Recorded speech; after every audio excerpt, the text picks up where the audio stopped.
Good evening. So glad you're all here. Let me just adjust a couple of things real quick.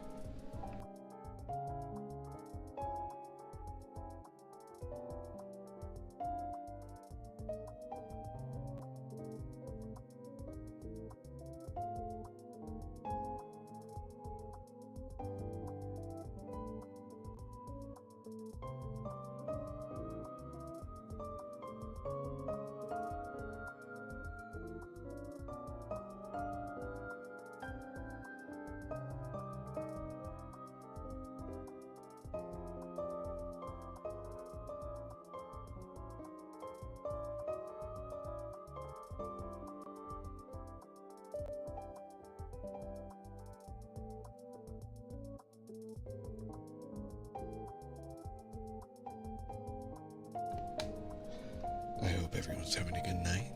Welcome on in. Let me just get everything set up and ready to go. Uh-oh. It seems like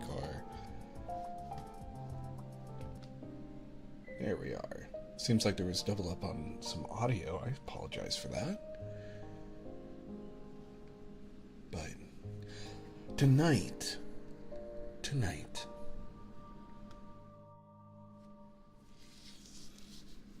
Hi. Oh my goodness. There we go. Why is my face frozen? We can fix that. We had some couple of technical difficulties tonight as we were getting started. But no worries, we are getting right back onto it. There's nothing else I'd rather be doing tonight than hanging out with all of you, so I'm glad you're hanging out with me tonight. I'm glad you're here. And thank you for being here. I'm really excited. We're finishing up the last few available anecdotes that are available to us for the love interests, which is pretty exciting. Oh, it seems like Apple wants to be a bully and remind us that they exist and are here to create a nuisance in our lives. Isn't that wonderful? But hello, Deadly Mock. Hello, Winnie. I hope everyone goes and gives Winnie a follow. I did give her a shout out earlier, but everyone should go give Winnie a follow. She's an absolute sweetheart, and she's very dear to me. So, she's well worth the follow. She's a very comfy dragon, and very awesome gamer. We do hang out from time to time. And also, hello, Terry. And hello, Digital. Hello, Zane Lee. Hello, Autumn Snow. Chris, did you check out my Zane status? I did. I saw that. It looks really good. And thank you for sharing your art with me tonight. I'm glad you do. It makes me happy. It makes me very happy when people share their art and their passions with me.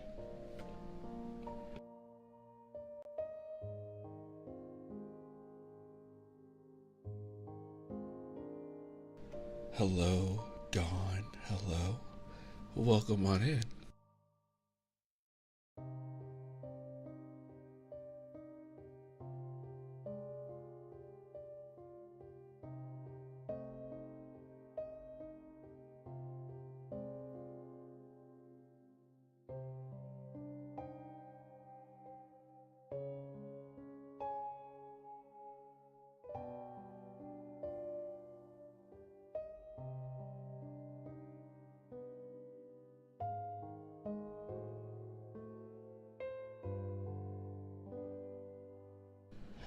Of course. I'm happy to be here. Can't say but have fun. Thank you so much for being here, Digital. I know I feel like it's kind of late for you, isn't it? I'm just glad you said hi. And also, hello.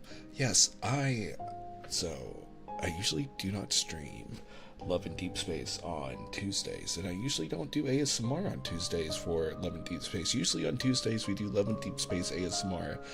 I mean, we do ASMR bedtime story reading for whatever novel I want to read at that time.